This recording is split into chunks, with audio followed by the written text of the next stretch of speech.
Hernán Parra Podcast. Les doy la bienvenida a este nuevo podcast en donde les contaré historias de miedo, de autores conocidos, no tan conocidos y de mi propia autoría. He decidido llamar a este podcast Narraciones de Horror, Historias para no dormir.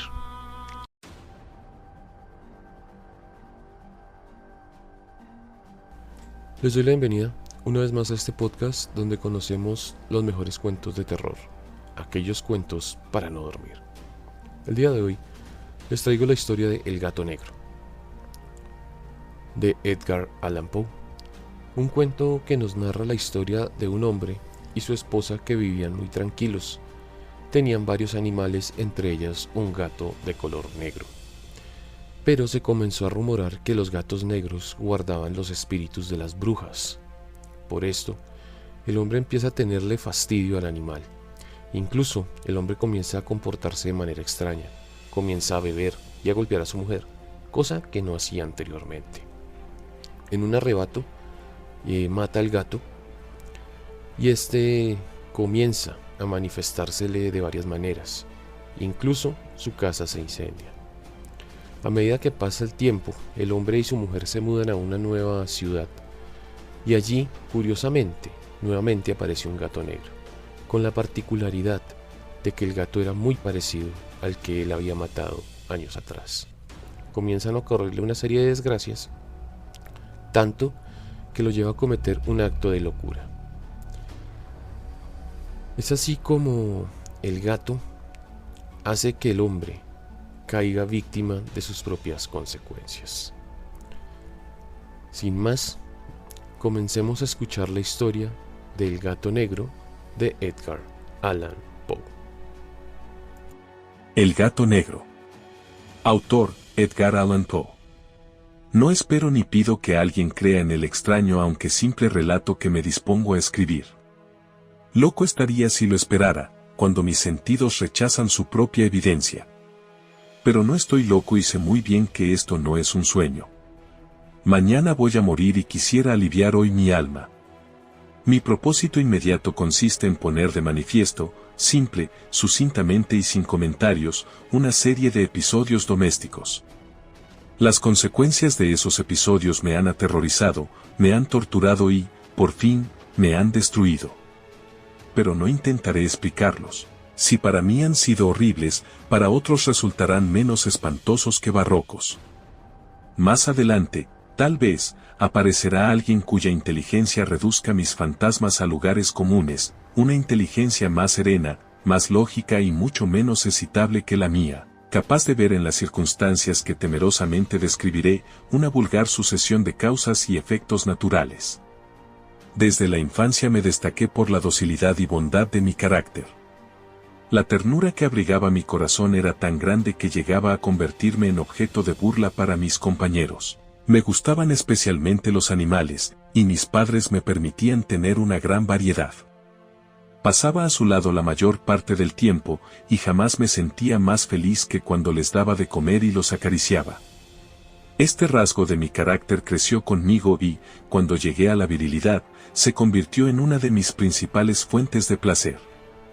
Aquellos que alguna vez han experimentado cariño hacia un perro fiel y sagaz no necesitan que me moleste en explicarles la naturaleza o la intensidad de la retribución que recibía. Hay algo en el generoso y abnegado amor de un animal que llega directamente al corazón de aquel que con frecuencia ha probado la falsa amistad y la frágil fidelidad del hombre. Me casé joven y tuve la alegría de que mi esposa compartiera mis preferencias. Al observar mi gusto por los animales domésticos, no perdía oportunidad de procurarme los más agradables de entre ellos. Teníamos pájaros, peces de colores, un hermoso perro, conejos, un monito y un gato. Este último era un animal de notable tamaño y hermosura, completamente negro y de una sagacidad asombrosa. Al referirse a su inteligencia, mi mujer, que en el fondo era no poco supersticiosa, aludía con frecuencia a la antigua creencia popular de que todos los gatos negros son brujas metamorfoseadas. No quiero decir que lo creyera seriamente, y solo menciono la cosa porque acabo de recordarla. Plutón, tal era el nombre del gato, se había convertido en mi favorito y mi camarada. Solo yo le daba de comer y él me seguía por todas partes en casa. Me costaba mucho impedir que anduviera tras de mí en la calle. Nuestra amistad duró así varios años, en el curso de los cuales, enrojezco al confesarlo, mi temperamento y mi carácter se alteraron radicalmente por culpa del demonio. Intemperancia. Día a día me fui volviendo más melancólico, irritable e indiferente hacia los sentimientos ajenos. Llegué, incluso, a hablar descomedidamente a mi mujer y terminé por infligirle violencias personales. Mis favoritos, claro está, sintieron igualmente el cambio de mi carácter. No solo los descuidaba, sino que llegué a hacerles daño. Hacia Plutón, sin embargo, conservé suficiente consideración como para abstenerme de maltratarlo, cosa que hacía con los conejos, el mono y hasta el perro cuando, por casualidad o movidos por el afecto, se cruzaban en mi camino.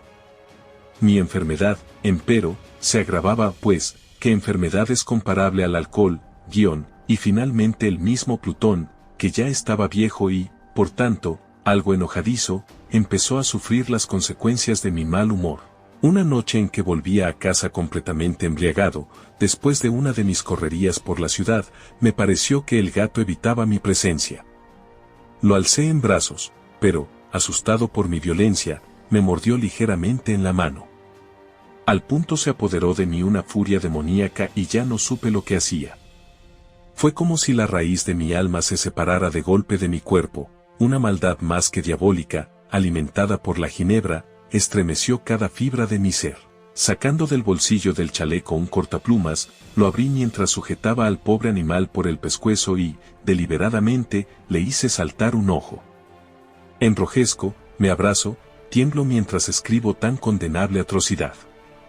Cuando la razón retornó con la mañana, cuando hube disipado en el sueño los vapores de la orgía nocturna, sentí que el horror se mezclaba con el remordimiento ante el crimen cometido, pero mi sentimiento era débil y ambiguo, no alcanzaba a interesar al alma. Una vez más me hundí en los excesos y muy pronto ahogué en vino los recuerdos de lo sucedido. El gato, entre tanto, mejoraba poco a poco. Cierto que la órbita donde faltaba el ojo presentaba un horrible aspecto, pero el animal no parecía sufrir ya. Se paseaba, como de costumbre, por la casa, aunque, como es de imaginar, huía aterrorizado al verme.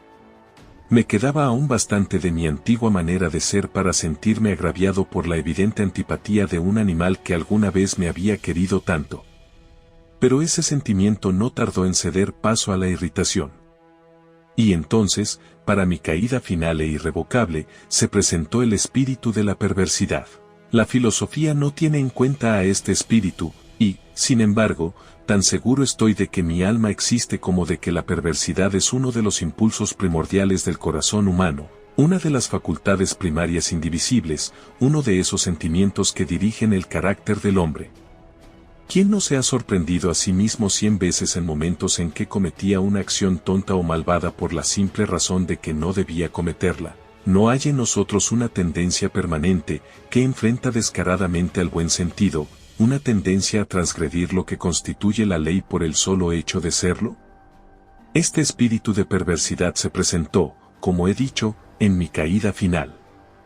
Y el insondable anhelo que tenía mi alma de vejarse a sí misma, de violentar su propia naturaleza, de hacer mal por el mal mismo, me incitó a continuar y, finalmente, a consumar el suplicio que había infligido a la inocente bestia. Una mañana, obrando a sangre fría, le pasé un lazo por el pescuezo y lo ahorqué en la rama de un árbol, lo ahorqué mientras las lágrimas manaban de mis ojos y el más amargo remordimiento me apretaba el corazón. Lo ahorqué porque recordaba que me había querido y porque estaba seguro de que no me había dado motivo para matarlo. Lo ahorqué porque sabía que, al hacerlo, cometía un pecado mortal que comprometería mi alma hasta llevarla, si ello fuera posible, más allá del alcance de la infinita misericordia del Dios más misericordioso y más terrible.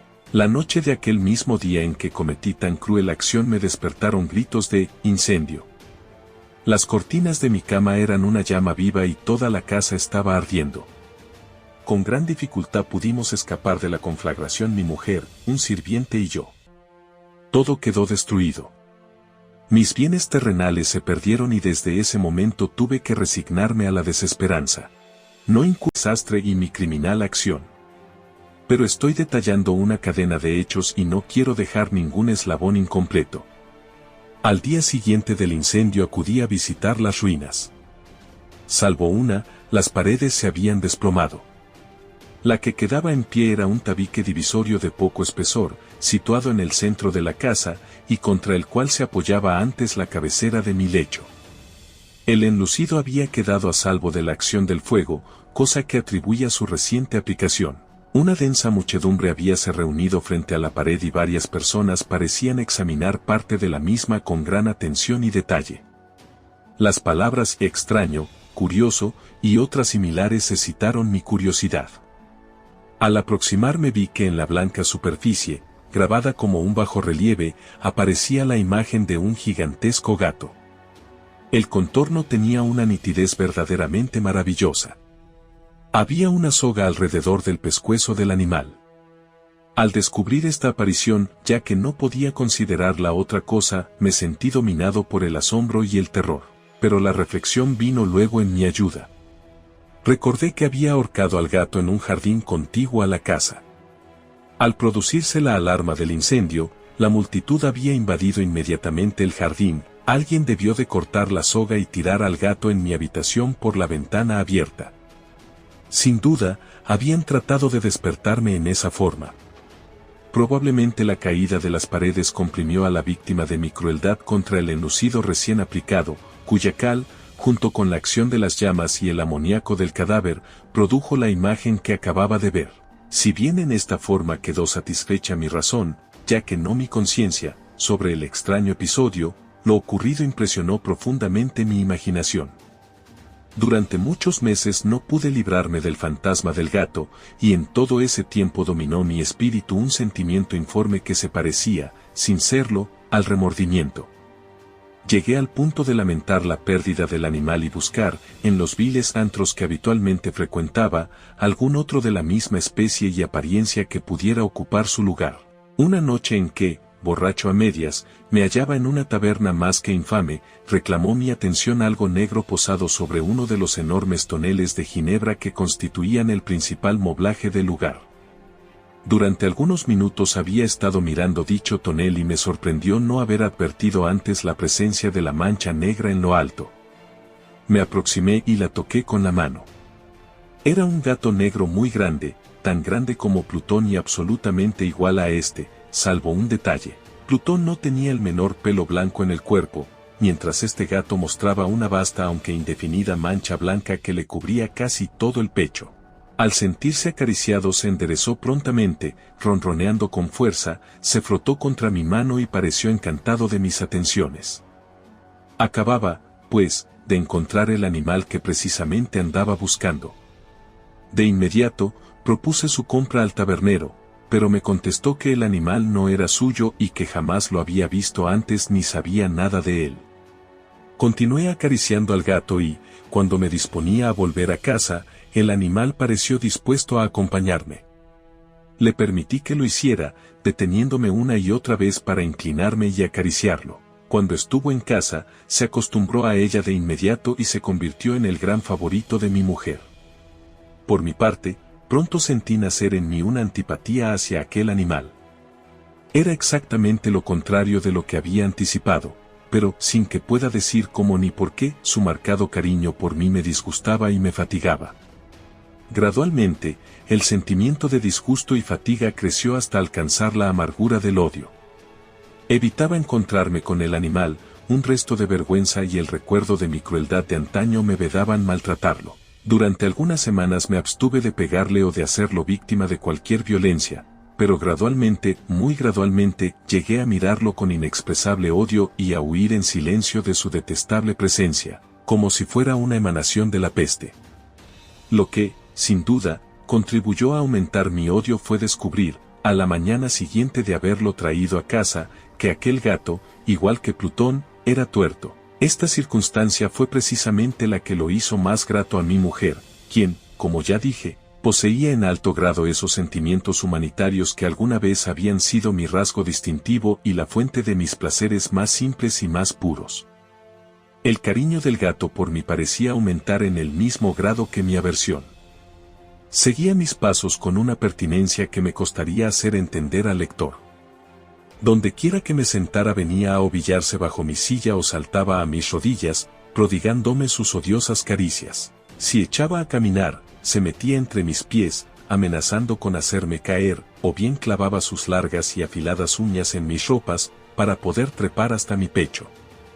En esos momentos, aunque ansiaba aniquilarlo de un solo golpe, me sentía paralizado por el recuerdo de mi primer crimen, pero sobre todo, quiero confesarlo ahora mismo, por un espantoso temor al animal. Aquel temor no era precisamente miedo de un mal físico y, sin embargo, me sería imposible definirlo de otra manera. Me siento casi avergonzado de reconocer, sí, aún en esta celda de criminales me siento casi avergonzado de reconocer que el terror, el espanto que aquel animal me inspiraba, era intensificado por una de las más insensatas quimeras que sería dado concebir. Más de una vez mi mujer me había llamado la atención sobre la forma de la mancha blanca de la cual ya he hablado, y que constituía la única diferencia entre el extraño animal y el que yo había matado. El lector recordará que esta mancha, aunque grande, me había parecido al principio de forma indefinida, pero gradualmente, de manera tan imperceptible que mi razón luchó durante largo tiempo por rechazarla como fantástica. La mancha fue asumiendo un contorno de rigurosa precisión. Representaba ahora algo que me estremezco al nombrar, y por ello odiaba, temía y hubiera querido librarme del monstruo si hubiese sido capaz de atreverme. Representaba, digo, la imagen de una cosa atroz, siniestra, la imagen del patíbulo, o lúgubre y terrible máquina del horror y del crimen, de la agonía y de la muerte. Me sentí entonces más miserable que todas las miserias humanas.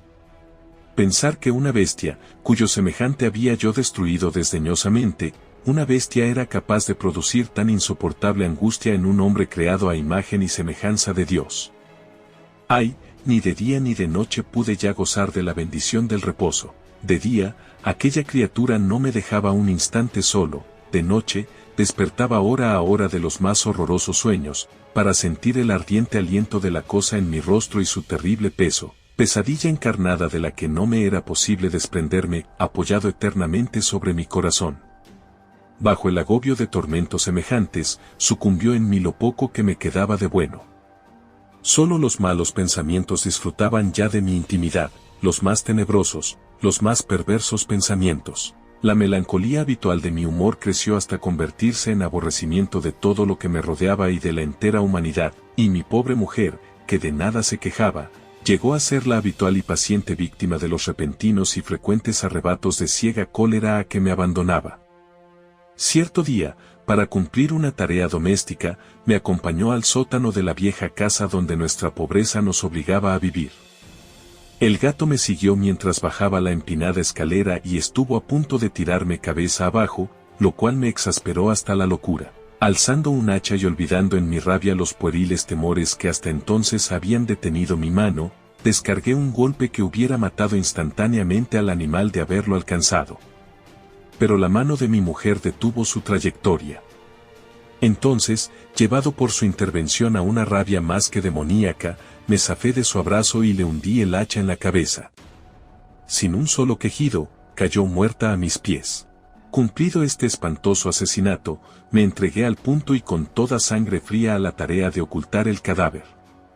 Sabía que era imposible sacarlo de casa, tanto de día como de noche, sin correr el riesgo de que algún vecino me observara.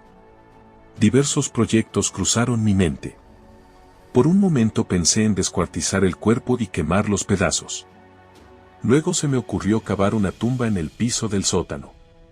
Pensé también si no convenía arrojar el cuerpo al pozo del patio o meterlo en un cajón, como si se tratara de una mercadería común, y llamar a un mozo de cordel para que lo retirara de casa. Pero, al fin, di con lo que me pareció el mejor expediente y decidí emparedar el cadáver en el sótano, tal como se dice que los monjes de la Edad Media emparedaban a sus víctimas. El sótano se adaptaba bien a este propósito. Sus muros eran de material poco resistente y estaban recién revocados con un mortero ordinario, que la humedad de la atmósfera no había dejado endurecer. Además, en una de las paredes se veía la saliencia de una falsa chimenea. Sin dudas, sería muy fácil sacar los ladrillos en esa parte, introducir el cadáver y tapar el agujero como antes, de manera que ninguna mirada pudiese descubrir algo sospechoso. No me equivocaba en mis cálculos. Fácilmente saqué los ladrillos con ayuda de una palanca y, luego de colocar cuidadosamente el cuerpo contra la pared interna, lo mantuve en esa posición mientras aplicaba de nuevo la mampostería en su forma original. Después de procurarme argamasa, arena y cerda, preparé un enlucido que no se distinguía del anterior y revoqué cuidadosamente el nuevo enladrillado. Concluida la tarea, me sentí seguro de que todo estaba bien. La pared no mostraba la menor señal de haber sido tocada. Había barrido hasta el menor fragmento de material suelto. Miré en torno, triunfante, y me dije, aquí, por lo menos, no he trabajado en vano. Mi paso siguiente consistió en buscar a la bestia causante de tanta desgracia, pues al final me había decidido a matarla. Si en aquel momento el gato hubiera surgido ante mí, su destino habría quedado sellado, pero, por lo visto, el astuto animal, alarmado por la violencia de mi primer acceso de cólera, se cuidaba de aparecer mientras no cambiara mi humor. Imposible describir o imaginar el profundo, el maravilloso alivio que la ausencia de la detestada criatura trajo a mi pecho.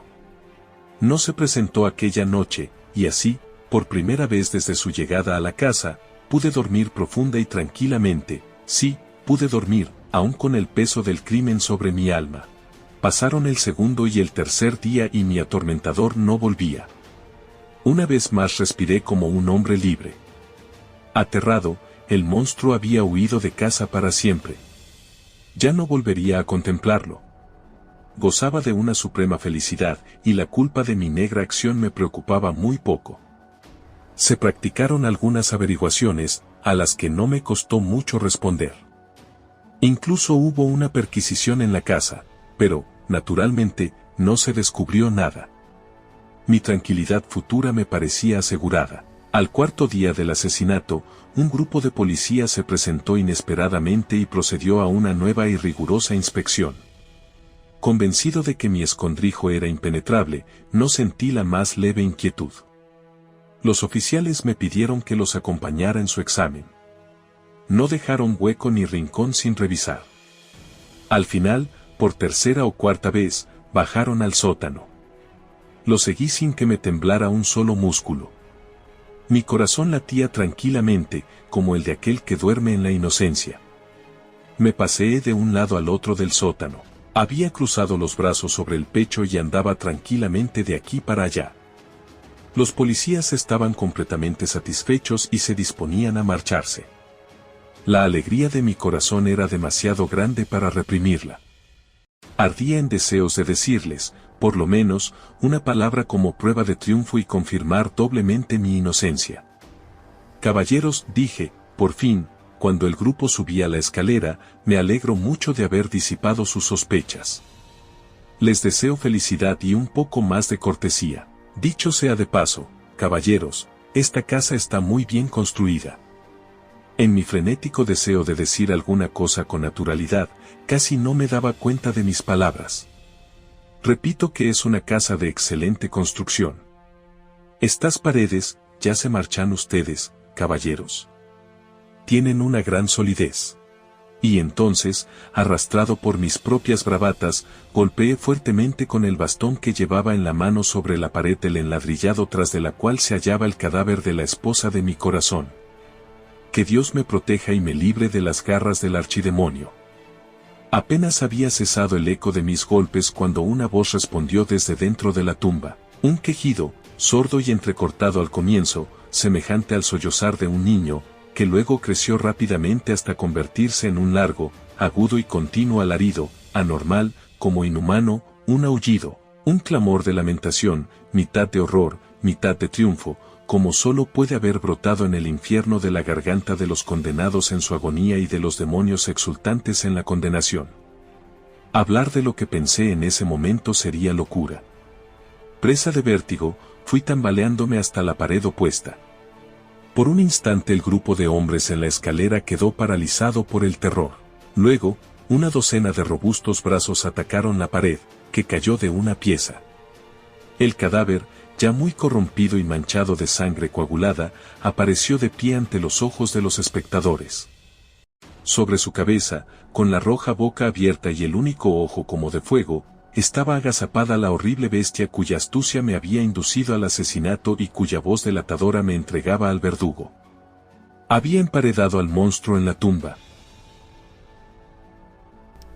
Y esa ha sido la historia El gato negro de Edgar Allan Poe. Espero que les haya gustado. Les doy las gracias por escuchar este podcast y si les gusta este contenido, los invito muy cordialmente a mi canal de YouTube Hernán Parra Podcast, donde conoceremos más historias de este estilo, así como otros cuentos más. Los invito a darle un like y a compartir este material, ya que esto me ayudaría muchísimo. Los invito a un próximo podcast donde seguiremos conociendo más cuentos de terror, cuentos para no dormir. Hasta una próxima ocasión.